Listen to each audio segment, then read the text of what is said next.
Menopause মহিলাদের একটি খুব গুরুত্বপূর্ণ এবং অবশ্যম্ভাবী একটি অধ্যায়। এই সময় পিরিয়ড স্টপ হয়ে যায়, তার ফলে অনেক রকমেরই শারীরিক এবং মানসিক সমস্যা তৈরি হয়। শরীরে ইস্ট্রোজেন হরমোন, যেটা রিপ্রোডাক্টিভ এজে সঠিক পরিমাণে নিঃসৃত হয়, সেই হরমোনটি শরীরে নিঃসরণ হওয়া বন্ধ হয়ে যায়।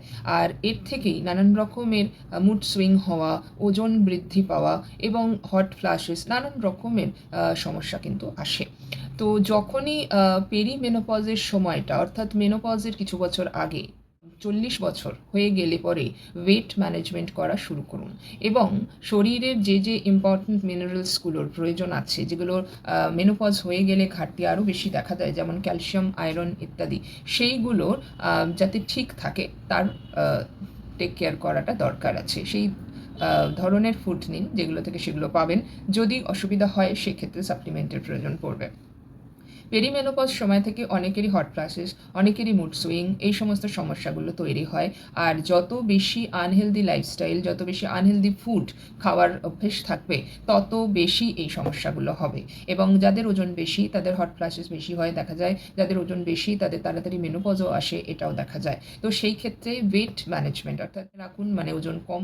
সব থেকে জরুরি যেটা, সেটা হচ্ছে ব্যালেন্স ডায়েট অবশ্যই করতে হবে এবং এই ডায়েটের মধ্যে হোল গ্রেনস থাকবে, প্রোটিন থাকবে প্রয়োজনীয়, এবং অবশ্যই লিন মিট রাখতে হবে।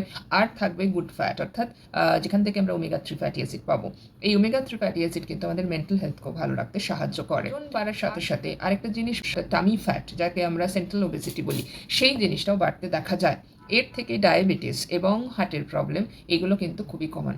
আরেকটা জিনিস কমন মেনোপজে, সেটা হচ্ছে অস্টিওআর্থ্রাইটিস, যার জন্য পায়ের ব্যথা মহিলাদের খুব কমন। শরীরের ওজন বেশি, তাদের এই সমস্যাটা আরও বেশি হবে এবং আরও তাড়াতাড়ি হবে। আর যাদের ফিজিক্যাল অ্যাক্টিভিটি করার অভ্যেস একেবারেই নেই, তারা 40 বছর বয়সের পর থেকে অবশ্যই ফিজিক্যাল অ্যাক্টিভিটি শুরু করুন।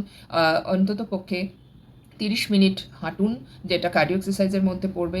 কার্ডিও, স্ট্রেংথ ট্রেনিং এবং ওয়েট ট্রেনিং কিছু কিছু ক্ষেত্রে প্রয়োজন আছে, কারণ এই সময়ে মাসল মাসও রিডাকশন হয়, অর্থাৎ মাসল আমাদের শরীরে যা থাকে সেগুলো কমতে শুরু করে। তো এই ক্ষেত্রে প্রপার ডায়েট এবং এক্সারসাইজের খুব গুরুত্বপূর্ণ একটা পার্ট আছে। আর যেটা ঘটনা, সেটা হচ্ছে ঘুম কম হয়ে যাওয়া। এই ইনসমনিয়া মেনোপজের একটা খুব কমন জিনিস। তো আগে থেকেই এই জিনিসগুলো মেনোপজের আগে থেকেই, অর্থাৎ পেরিমেনোপজ যে সময়টা, সেইখান থেকেই শুরু করে দেওয়া নিজেদের কেয়ার নেওয়াটা খুব জরুরি। সবাই ভালো থাকবেন, সুস্থ থাকবেন।